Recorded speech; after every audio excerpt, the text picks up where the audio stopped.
वडोदरा जिले के डभोई तालुका में राजनीतिक माहौल गर्मा गया है। बीते दिन विधायक शैलेश मेहता और कांग्रेस तालुका अध्यक्ष सुधीर बारोट के बीच हुई रकझक में आज साठोद गांव में विधायक ने अपने समर्थकों के साथ शक्ति प्रदर्शन किया। बड़ी संख्या में कार्यकर्ताओं के साथ गांव पहुंचे, जहां विधायक का जगह जगह स्वागत किया गया। हालांकि स्थिति को देखते हुए प्रशासन पूरी तरह सतर्क नजर आया।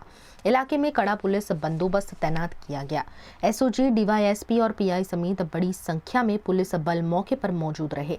इस पूरे घटनाक्रम ने स्थानीय राजनीति में हलचल तेज कर दी है।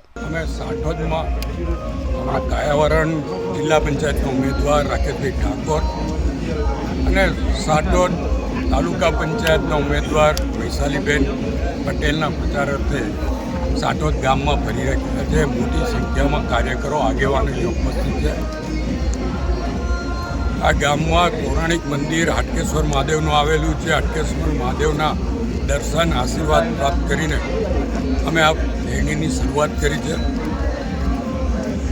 વર્ષો પહેલાં ગામ બ્રાહ્મણોના ગામ તરીકે ઓળખાતું હતું અને એટલે જ આ પૌરાણિક મંદિર મહાદેવનું અહીં આગળ આવેલું છે।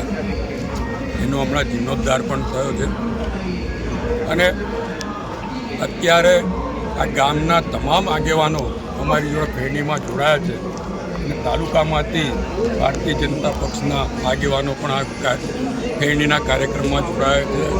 દરેક જગ્યાએથી સુંદર આવકાર મળ્યો છે।